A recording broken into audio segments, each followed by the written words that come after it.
আখিরাত সম্পর্কে আলোচনা করতেন। সাহাবা আজমাইন রাসূল আরবি সাল্লাল্লাহু আলাইহি ওয়াসাল্লামকে বলেন, ইয়া রাসূলুল্লাহ, ইয়া হাবিবাল্লাহ, আখিরাতের পরিসীমা নেই এটা বুঝতাম, কিন্তু এর ব্যাপারে একটু আমাদেরকে উদাহরণ দিয়ে জানিয়ে দিলে আমরা একটু ভালো বুঝতে পারতাম।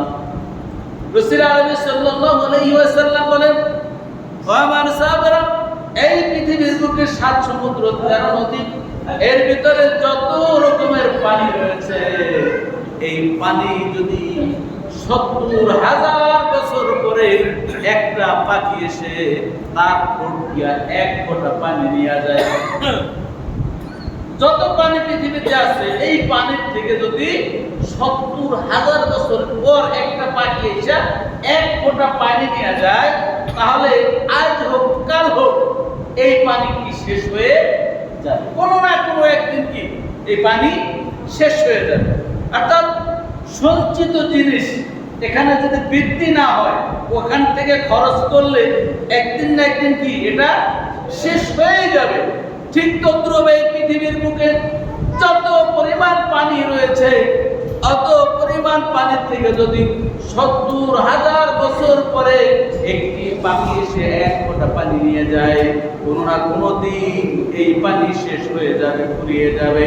কিন্তু পরকাল এমন একটা জায়গা, এমন একটা কাল, এমন একটা অবস্থার নাম, এমন একটা জায়গার নাম, যার কোনোদিন কোনো সময় এর শেষ হবে না। এটা চিরদিন, চিরকাল, অনন্তকাল। আমার ভাইরা, এর উপরে আলামিনের তাওহীদ সম্পর্কে আল্লাহ পাক রব্বুল আলামিন সংক্ষেপে ছোট একটা সূরাতুল ইখলাস নাযিল করেছেন। এখানে আল্লাহ সুবহানাহু ওয়া তাআলা তার তাওহীদ একত্ববাদকে পরিষ্কারভাবে আমাদের সামনে তুলে ধরেছেন। এখান থেকে আল্লাহ কি জাত সম্পর্কে আমরা জানতে পারি। সম্মানিত ভাইরা, আল্লাহ রাব্বুল আলামিনের জাত এবং সিফাত জানতে হলে আমাদেরকে আল্লাহ সুবহানাহু ওয়া তাআলা আমাদেরকে আল্লাহ রাব্বুল আলামিন সম্পর্কে জানতে হবে। আল্লাহ রাব্বুল আলামিন সম্পর্কে জানতে হবে। যে জিনিস সম্পর্কে যার যত অভিজ্ঞতা, ওই জিনিস সম্পর্কে তার কি আত্মবিশ্বাস তত বেশি। যার যেরকম অভিজ্ঞতা তার এরকম কি আত্মবিশ্বাস। হাইওয়ে রোডে যে ব্যক্তি গাড়ি চালানোর অভিজ্ঞতা কম, ওই ব্যক্তি গাড়ি চালাইতে গেলে তার আত্মবিশ্বাস কি পরিপূর্ণ পাবে? কখন জানি অ্যাক্সিডেন্ট হয়ে যায়। আর যে ব্যক্তি ভালো ড্রাইভার, পাকা ড্রাইভার, তার যদি স্টিয়ারিং এ বড় হেডসাই দেওয়া হয়, যে কোনো রোডেই দেওয়া হোক, তার একটা আত্মবিশ্বাস আছে সেখান থেকে পার হয়ে আসতে পারে।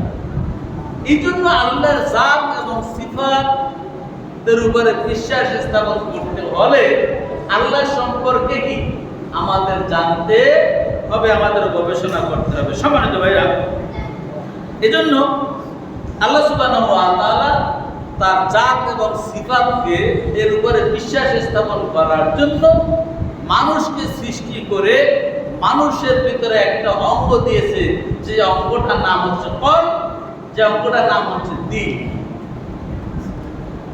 যে অঙ্গটার নাম কি কল। এই কল থেকে কি এই কলবের বিশ্বাসে, ঈমানের বলে আল্লাহর জাত এবং সিফাত সম্পর্কে কি আমরা জানতে পারি, বুঝতে পারি। এবং এই বিশ্বাস, আত্মবিশ্বাসটা যার যত বেশি, ওই ব্যক্তি তত পরিমাণ ঈমানদার, তত পরিমাণ সে কি মুমিন। সেই জন্য আল্লাহ সুবহানাহু ওয়া তাআলা আমাদের এই জাত ও সিফাত, এই আল্লাহর জাত ও সিফাতের উপরে ঈমান আনার জন্য আমাদেরকে এই কলব, এই অঙ্গটা আমাদেরকে দিয়েছে। এখন এই অঙ্গটা আমরা যারা আল্লাহ রাব্বুল আলামিনের জন্য ব্যয় করি, তারাই হচ্ছে কি মুমিন। আর যারা এই অঙ্গটাকে এখানে কি আল্লাহকে বাদ দিয়া গায়রুল্লাহকে যারা বসাইবে, তারা কি কাফের। যেমন আজরা কুলুবুল মুমিনিনা আল্লাহ, মুমিনের কলব হচ্ছে কি আল্লাহ আরশ। এখন এখানে অনেকে বলে যে মুমিনের কলবে তো আল্লাহ থাকে, মুমিনের কলবে কি আল্লাহ থাকে। তাহলে মুমিন যদি কোনো গুনাহ করে তার আবার শাস্তি কিসের? আল্লাহ তো সাথেই ছিল। এরকম বলার কিছু লোক আছে না, আছে না? আপনারা না জানলেও আমরা কি জানি, আমাদের কাছে অনেকে বলে। আসলে বিষয়টা হচ্ছে এই ব্যক্তি আল্লাহর আরশে, ওই ব্যক্তি আল্লাহ রাব্বুল আলামিন থাকে। মুমিনের কলবুল মুমিনের আরশুল্লাহ, মুমিনের কলবে আল্লাহ থাকে।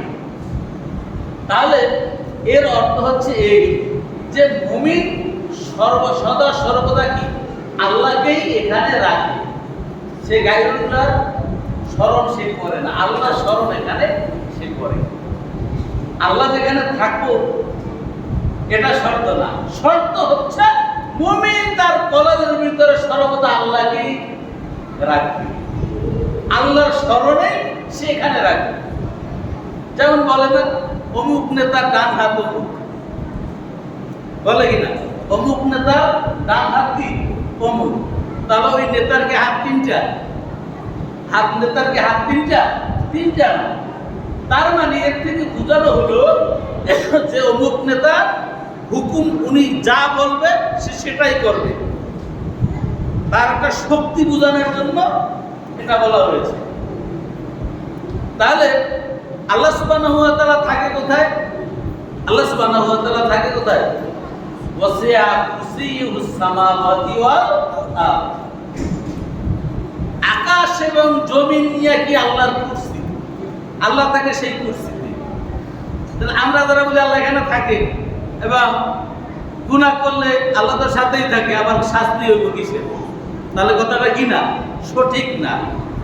সঠিক হচ্ছে আল্লাহ আরশে থাকে, তবে মুমিনরা আল্লাহকে অন্তরে লালন করে। আর যেই ব্যক্তি অন্তরে আল্লাহকে লালন করে ওই ব্যক্তির দ্বারা অন্যায় কাজ করা সম্ভব না। যেই ব্যক্তি অন্তরে আল্লাহকে লালন করে ওই ব্যক্তি আরেকজনের হক নষ্ট করতে, যেই ব্যক্তি আল্লাহকে অন্তরে লালন করে ওই ব্যক্তি জিনা করতে, যেই ব্যক্তি আল্লাহকে কলবে লালন করে ওই ব্যক্তি কি আরেকজনের মাথায় আরেকজনের হক নষ্ট করতে পারে। ক্লিয়ার? কথা ক্লিয়ার? তাহলে যারা বলে যে আল্লাহ তো এখানেই আছে, তা আমি যখন আকাম কুকাম করছি আল্লাহ তো সাথেই ছিল, তাহলে আর আল্লাহ কি শাস্তি দিব আমাকে? তাহলে কথাটা কি সঠিক না, ভুল। আমি যদি আল্লাহকে এখানে লালন করি আমার দ্বারা কি খারাপ কাজ করা সম্ভব না। তাহলে এই কলব কি থাকে না, খালি থাকে না। পাত্র আছে না, পাত্র জগ বা কলসি, এটা কখনো কি থাকে না, খালি থাকে না। আমরা বলি কি কিছু ভিতরে না থাকলে বলি খালি, বলি না? আমরা বলি কি খালি, খালি কলসি। আসলে কলসি কখনো খালি থাকে না, কলসি সবসময় ভরা থাকে। কোন জিনিস যারা কোনোটাকে আপনি পরিপূর্ণ করে তখন ওটা পরিপূর্ণ থাকে, ওখানে ভিতরে বাতাস থাকে। আপনি যখন কোনো জিনিস যাটাকে পরিপূর্ণ করেন, পানি দেন বা চাল দেন, ডাল দেন, লবণ দেন, চা দেন, বাতাসটা চলে যায়, ওইটা কলসি পরিপূর্ণ হয়। আবার যখন খালি করেন ওই সমপরিমাণ বায়ু ওইটার ভিতরে গিয়ে কি করে, অবস্থান করে।